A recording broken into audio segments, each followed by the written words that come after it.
inside the top-tier VIP suite at Obsidian Lounge. I glanced at the line of drop-dead gorgeous women before me and waved a dismissive hand. Keep this group, and send in another. Hearing that, the women squealed with delight and swarmed me. Hands started working on my shoulders, my legs. One woman fed me a sip of expensive red wine, while another started chatting me up, trying to get me to play some stupid drinking game. Just as I was getting into the swing of things, the next group filed in, and the atmosphere in the suite hit a fever pitch. But right in the middle of the party, the door was kicked open with a thunderous bang. A goddess with an ice-cold expression strode in. She gestured for her bodyguards to escort the women out, then walked over to me. All the ferocity drained from her face, replaced by a soft smile. Her voice was gentle. "Honey, can we go home, please?" I swirled the pricey liquor in my glass, downed it in one gulp, and licked my lips, savoring the aftertaste. "No, weren't you the one who said we should have an open marriage? But I didn't think you'd be this open." I'd been dropped into a novel. The title was something like My Wife Demanded an Open Marriage, then lost her mind when I left. The male lead, Ethan Vance, and the female lead, Isabella Sterling, were the classic high school sweethearts to married couple trope. She was an untouchable beauty. He was a handsome genius. Isabella was an heiress from one of New York's old money families, while Ethan was the academic prodigy who'd consistently topped the charts in every school he'd ever attended. They got together in college, a match made in heaven, the couple everyone envied. In the book, they were madly in love. To feel worthy of standing by Isabella's side, Ethan launched a tech company right after graduation. With his cutting-edge skills and forward-thinking vision, he quickly became a rising star in the tech world. The day his company went public, he proposed to Isabella. They were happy, until Ryan Miller showed up. Suddenly, half of Isabella's attention was diverted to him, like every cliché antagonist in these trashy romance novels. He was a smooth-talking, manipulative pretty boy, overflowing with youthful charm. Isabella spoiled him rotten, and her affection for Ethan grew cold. Finally, one day, Isabella asked Ethan for an open marriage. He couldn't accept it and left. Isabella, filled with regret, frantically tried to find him, but he was gone for good. Ryan took advantage of her distress and embezzled most of the company's assets. It was a standard melodrama, full of contradictions. The heroine supposedly loved the hero to death, but brought in a replacement to hurt him. And in the end, the other guy got away with the money and lived happily ever after abroad. When I first arrived in this world and learned the plot, my blood pressure shot through the roof. I swore I'd get revenge on those two. But the first time I saw Isabella, I was stunned by her beauty. Plus, she was unbelievably good to me. So, I quietly changed my plan.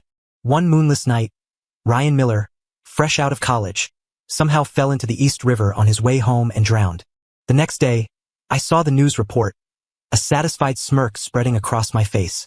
With him gone, I was sure my wife and I would live happily ever after. I was in such a good mood that I skipped work and cooked a huge celebratory dinner myself. I checked the calendar on my phone. In the original story, today was the day Ryan Miller was supposed to have his first interview at Isabella's company and meet her. Isabella got home at 8. Wow, it smells amazing. I know that smell. My husband cooked for me. What's the special occasion? I walked over and gently tapped her perfect nose, unable to hide my grin. No special occasion. I just woke up feeling really good today. Fantastic, actually. Felt like celebrating. I opened a bottle of Pappy Van Winkle I'd been saving, and we had a few glasses. As they say, wine is an aphrodisiac. After a few drinks, my gaze on her turned possessive. I swept her into my arms and carried her to the bedroom. 2 hours later, Isabella was nestled against my chest, her face flushed. "Oh, honey, I just remembered something," she said. "We got a new intern at the office today. He looks almost exactly like you." Her words hit me like a punch to the gut. My hand, which had been roaming over her body, froze. "Looks exactly like me? What's his name?" His name. It was something or other Miller, I think. Isabella trailed off, her eyes looking up as she tried to remember. Ryan Miller. My expression darkened. He wasn't dead? Impossible. It was on the news. He fell. No, not Ryan. It was. She tapped her head. Right. Sean Miller. Oh. I let out a breath I didn't realize I was holding. Sean Miller. The name didn't ring a bell. Probably just some random employee at her company. It seemed I was just spooking myself. I chatted with my wife a little longer before falling asleep.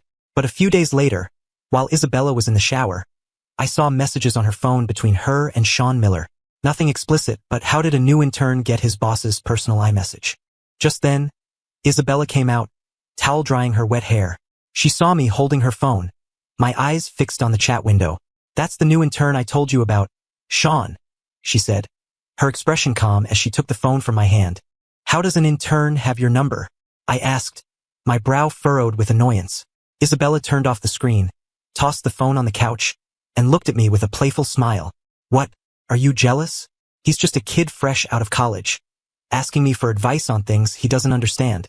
I noticed he's a lot like you, not just his looks but that same drive and ambition. Yesterday, everyone else had gone home, but he was still working late. He saw me and said he had some work questions. He reminded me so much of you back then that I just gave him my number on an impulse." Seeing my scowl, she wrapped her arms around my neck, stood on her toes, and kissed me. I have to admit, she knew exactly what she was doing. A few moments later, I'd lost the battle, scooping her up and heading back to the bedroom. The original antagonist was long dead. What was I so worried about? It was all in my head. After convincing myself of that, I let go and had another incredible night. But slowly, I started to feel like something was wrong. Isabella, who was usually so punctual, started coming home later and later. Finally, one night she didn't get back until after 8. I couldn't help but ask, "Is it busy at the office lately? You've been getting home so late." As I spoke, I took her handbag from her. "Oh, it's just been a coincidence these last few days," she said. "I keep running into Sean working late when I'm about to leave. He has questions, so I help him out, and by the time he's done, it's this late. Working late every single day? What a coincidence. And what in turn bypasses his direct colleagues to ask the CEO for help." It was time to pay more attention to this guy. Seeing my silence, Isabella snuggled up to me again, her smile radiant, her eyes full of affection. "What, jealous again? I told you he's just a kid. I could never be interested in him." I wrapped an arm around her waist and gave her firm, perfect ass a squeeze. "Don't play any of your replacement games with me, Isabella. You'll regret it before you even know what's happening." Seeing the serious look on my face, she raised her hand and swore she wouldn't, but my doubts lingered. So, the next day after work, I drove to her company's building. By this hour, the office was mostly empty, but a light was on the second floor. I went straight up. Since Sean was a newbie, his desk was right by the entrance. The moment the elevator doors opened, I saw Isabella standing next to a desk, pointing at a computer screen and explaining something to a young man sitting there. I took a closer look at him. The resemblance was uncanny. It was like looking in a mirror. Did I remember the name wrong? Was it never Ryan Miller but this Sean Miller all along? While I was lost in thought, the kid spoke up. "Thanks so much for your help, Ms. Sterling. I'd never have finished my tasks today without you. I feel bad for bothering you so much these past few days. How about I treat you to dinner tonight? I know this great new tapas place." "No, thank you," Isabella said, picking up her bag and glancing at her watch. "My husband's waiting for me at home. He'll worry if I'm late." "You're so good to your husband, Ms. Sterling. Everyone at the office says you spoil him. I'm actually a little jealous. I wonder when I'll get a chance to meet him. His company keeps him very busy." "The opportunity is right now," I said, stepping out from behind the corner and cutting her off. My sudden appearance startled them both. When Isabella saw it was me, she practically ran over, grabbing my hand, her eyes filled with surprise. "What are you doing here today?" "I finished work early, so I thought I'd stop by. Are you done? Let's go home." "Wow, Ethan, you're even more handsome in person. No wonder Izzy is in such a hurry to get home every night." "Ethan? Izzy?" I repeated under my breath, then looked at Isabella. "Does everyone at your company talk to each other on a first-name basis?" I already had a bad feeling about Sean, and sure enough, the first words out of his mouth reeked of that passive-aggressive charm. "Not really. It's just, after hours, so things are a bit more casual," Isabella said, squeezing my hand tighter. I knew she was asking me to let it slide. I didn't press it. I just pulled her toward the exit. As we reached the main entrance, Sean's voice called out from behind us. "What I said was out of line. It's all my fault. Please don't be mad at Ms. Sterling, Mr. Vance." I didn't even glance back. I pulled Isabella into the car and drove off. That much manipulative charm at such a young age? He was a problem, and he wouldn't have a future. I couldn't afford to leave a liability like that hanging around. 2 weeks later, Sean Miller died when his car's brakes failed, and he collided head-on with a semi-truck. But the peace didn't last. A few days later, Isabella came home looking thrilled. "Honey, you won't believe the coincidence. The company hired another intern today, another recent grad. He looks a lot like you, too. His name is Leo Miller." The chopsticks in my hand clattered onto the table. What the hell? Did I stumble into the Miller family reunion?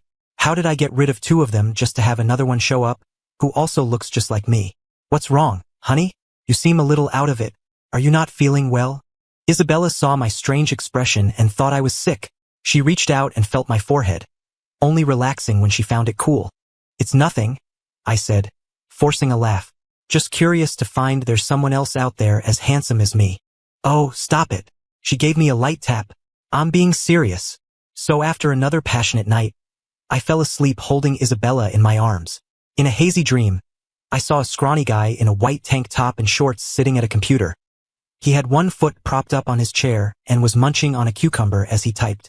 I walked over and looked at his screen. He was writing a novel. The title, "My Wife Demanded an Open Marriage, Then Lost Her Mind When I Left." This was the novel I was in. This loser was the author. Rage surged through me. I grabbed him by the neck and slapped him hard across the face. "Hey, what the hell, man? Who are you? Why'd you hit me?" The scrawny guy clutched his face, staring at me in terror as he scrambled backward on the floor. "Hit you? I'm going to kill you," I snarled, landing a solid kick to his ribs. "Talk. What's the deal with the book? I got rid of Ryan Miller and Sean Miller, and now there's a Leo Miller." He finally realized who I was, a character from his book. Looking at my tall, muscular frame, he seemed to regret writing me as so physically imposing. "Getting hit by me really hurt. It's because of you," he whined, rubbing his cheek and looking at me with resentful eyes. "You keep killing off the antagonists. The plot can't move forward without them." "The plot? So you're saying this is unavoidable? Even if I get rid of this Leo Miller, there'll just be a Chris Miller, a Zach Miller." He nodded. "You might be able to change other things, but the whole open marriage storyline is a fixed plot point. It's destined to happen. The heroine has to ask you for it. Can't you just rewrite it? The manuscript's been submitted. It's locked. I can only make changes if an editor flags an issue. And hey, you killed 2 of my antagonists.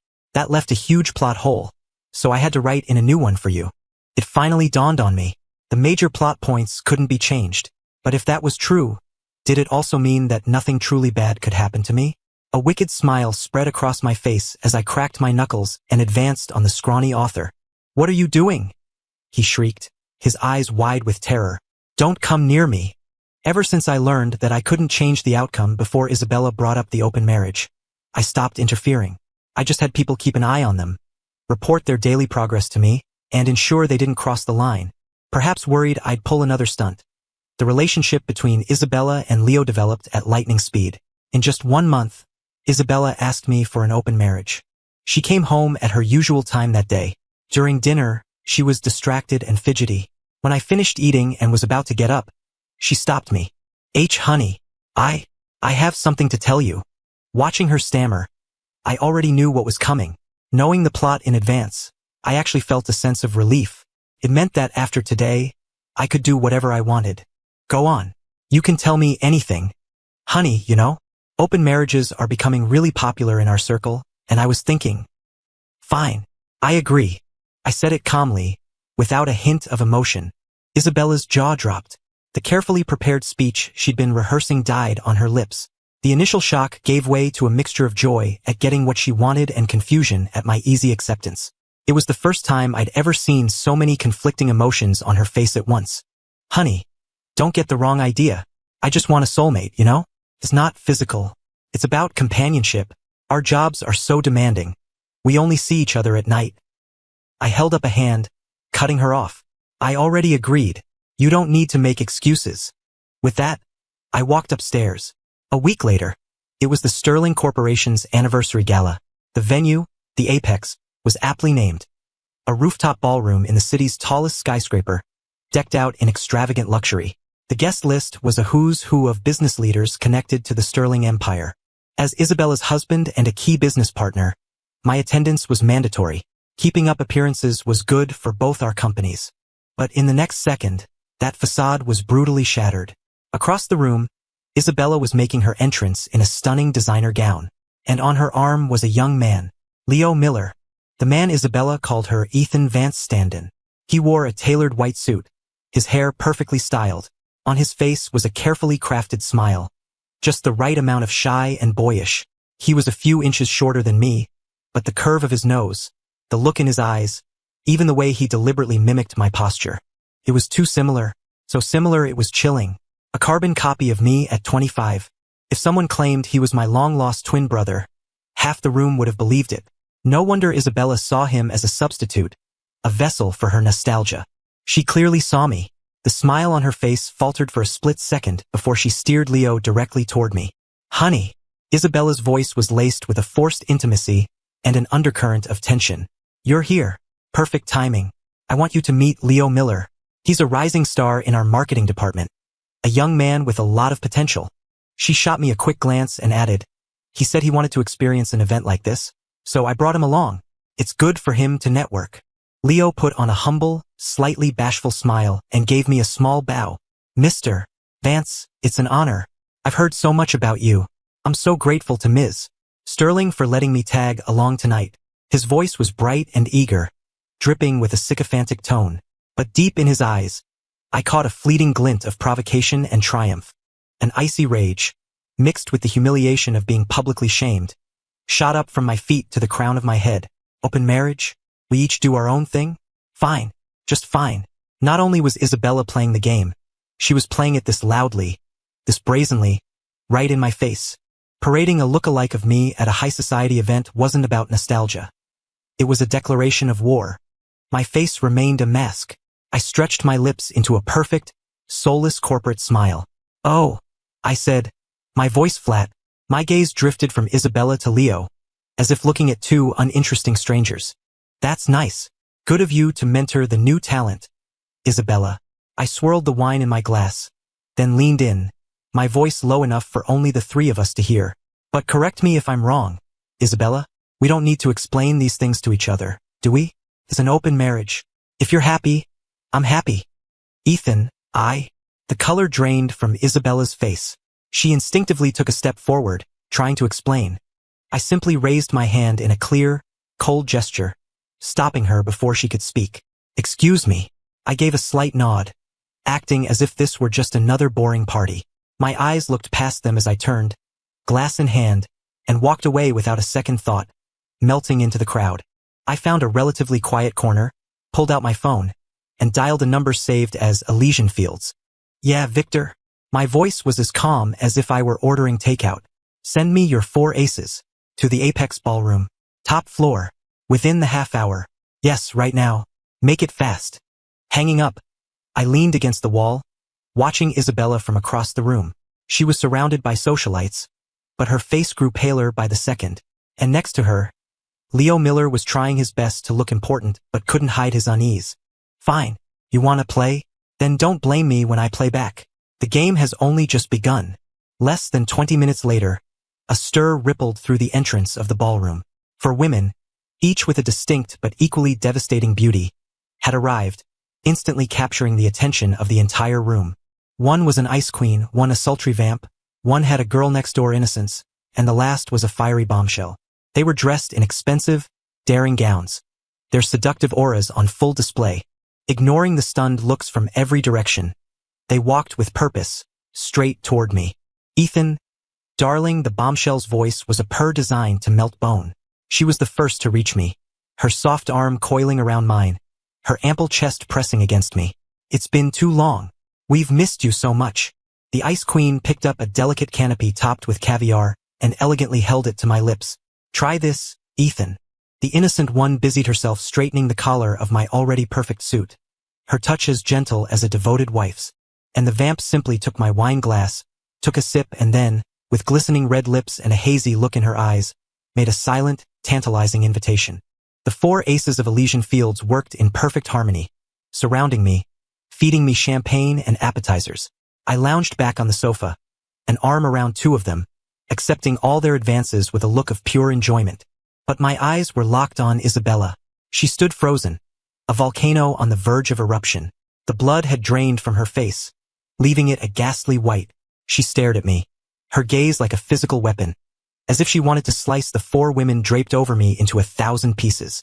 Her hand was clenched around a champagne flute, her knuckles white from the pressure. Crack! The expensive crystal glass shattered in her hand. Champagne and blood dripped from her wrist onto the hem of her crimson velvet gown. She didn't seem to feel the pain. She just kept staring, her eyes churning with a storm of fury, disbelief, and a desperate, cornered madness. Leo, standing beside her, seemed terrified, or maybe he saw an opportunity. He leaned in, his voice a stage whisper of concern just loud enough for those nearby to hear. Mr. Vance is going too far. How could he embarrass you like this in public? I would never do that to you. Perhaps he hadn't noticed her bleeding hand, because his tone was more of a whiny plea for attention. Izzy, I want some of that king crab. Will you get it for me? It's my favorite. He tried to take her hand. Normally, a move like that might have worked. Isabella might have softened at the sight of his face, so much like mine. But this time, she violently yanked her hand away, the force of it nearly sending Leo sprawling. Get away from me, she hissed, her voice squeezed from between clenched teeth, raw with suppressed rage. She didn't even look at him. Her eyes were still locked on me. You want it? Get it yourself. You're a grown man, not a useless child who can't do anything for himself. If you can't get it, then you don't get to eat. She unloaded all her fury, her humiliation, and her poisonous resentment onto Leo. He was left stunned, the carefully maintained mask of sympathy and hurt shattering on his face, replaced by pure shock and wounded pride.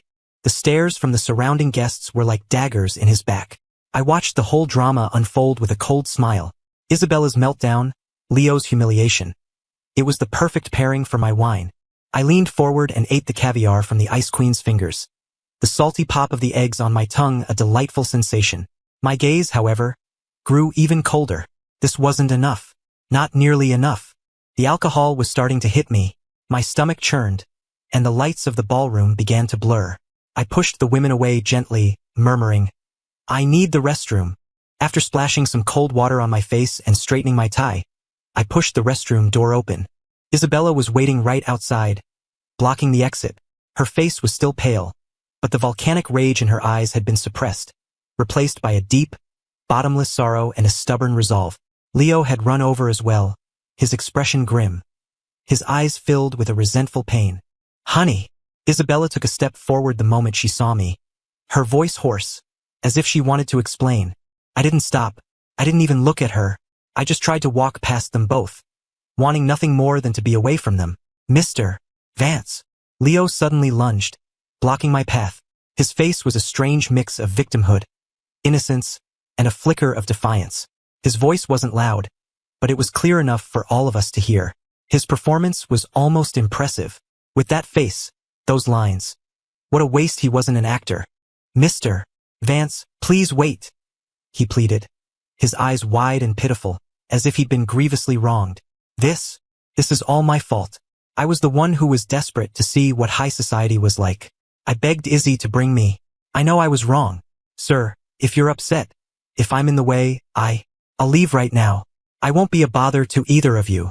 As he spoke, he looked directly at me with an expression that screamed, I'm being so mature and understanding, even though I'm the victim here.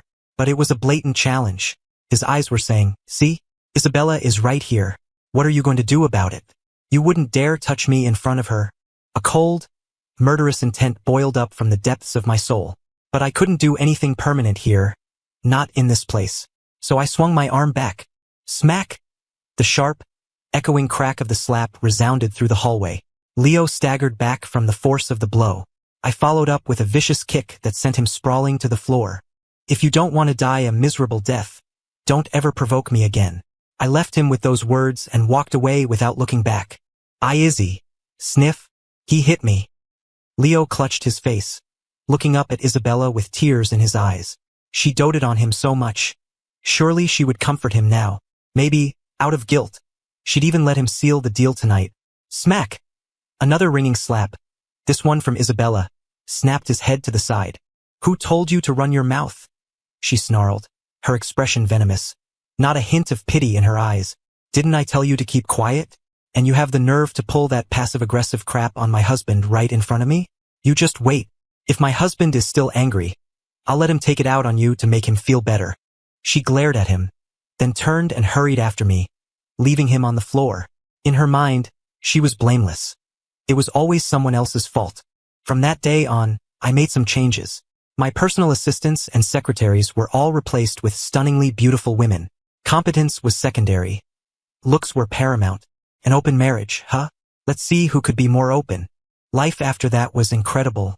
If I wanted a specific dish, I'd take my whole entourage of beautiful assistants on a private jet to another city just for an authentic bite. If I wanted to travel, we'd fly off at a moment's notice. I was constantly surrounded by a sea of gorgeous women. I hadn't been back to the house I shared with Isabella in I don't know how long. She called and messaged me constantly. If I was in a good mood, I'd humor her with a short reply. If not, I'd just ignore her. Now, here I was, back at the Obsidian Lounge, sprawled lazily across a plush sofa in the VIP suite. My eyes half closed as I surveyed the line of hand-picked beauties. They were all poured into sequined microdresses, their faces a uniform mask of practiced seduction. The club manager was bowing obsequiously. Mr. Vance, this is our first group, the best of the best. Are they to your satisfaction? Yeah, not bad, I said with a yawn, waving a hand. Keep this group, and send in another. The manager's smile nearly split his face. Yes, of course. Right away. The door opened and closed, and soon a second wave of equally stunning women filled the room. The air grew thick with perfume and heat. Over 20 women, each one a different flavor of beautiful, vied for my attention. One poured me a drink. Another offered me fruit, her fingertips brushing my skin. Another ground her hips against my leg, purring. Come on, baby, have another drink. I leaned back, letting them swarm me. I was finally experiencing the guilty pleasure of a decadent ancient king. Just as I was thinking this debauchery wasn't half bad, and was about to order a few bottles of Royal Salute, the door was kicked open. Bang! The door slammed against the wall with a deafening crash. A woman stood in the doorway, dressed in a sleek, tailored black suit that hugged her perfect curves. The pointed toe of her stiletto heel was flecked with splinters from the broken doorframe. The raucous party came to a dead stop. The women froze, their faces turning pale. In this city, everyone knew who Isabella Sterling was. Getting on her bad side meant, at best, disappearing from New York forever. At worst, no one dared to imagine. Isabella's face was a thundercloud. Her icy gaze swept over every scantily clad woman pressed against me. It was a look of pure, detached disgust, as if she were inspecting garbage. Any woman caught in her glare flinched and shrank away. Finally, her eyes landed on me. She stared for 3 long seconds, as if confirming something, or maybe just trying to contain the explosion building inside her. I'm going to count to 3, she said, her voice dangerously low. All of you, get out. The last one out will regret it. 1. The room erupted into chaos. 24 women scrambled for the door, pushing and shoving each other. Perfume bottles, fruit platters, and glasses were knocked over and shattered. In less than a minute, the room was empty, leaving just the 2 of us. Honey, her voice changed, the harshness gone, replaced by a soft, pleading tone. Can we go home, please? She reached for my arm, but just before she could touch me, I pulled away. Of course not. Ms. Sterling, have you forgotten? An open marriage, no interference. Weren't those your own words? But I didn't think you'd be this open. The words came out in a choked sob, sounding both pathetic and absurd. Besides, I only said it would be about companionship. It wasn't cheating. I looked at her tear-streaked face. She was still beautiful. This was the woman I once swore to protect for the rest of my life. But now she felt like a stranger. When I arrived in this world, I inherited this man's identity, his wealth, and even his deep-seated love for Isabella, but not the pain that came with it. I had once thought about trying to build a real life with her here, but the moment she said the words open marriage, I realized it was something I could never truly accept. I stood up and walked around her, heading for the ruined door. If you couldn't handle the stakes, you shouldn't have started the game. I left her with those cold words and didn't look back. The days passed, and Isabella's desperate campaign to win me back had only just begun. I moved out of our home for good, setting up a new base of operations in a long-term suite at a 5-star hotel, with several other private properties on standby. Isabella's calls and texts were relentless. They started as harsh accusations and angry demands, then softened to cautious inquiries and humble pleas. and finally devolved into desperate, weeping apologies and incoherent confessions. Ethan, please pick up the phone. I know I was wrong. Can we please just meet and talk? Honey, I know I messed up. It's your birthday today. I got you a gift. I regret the open marriage. I really, truly regret it.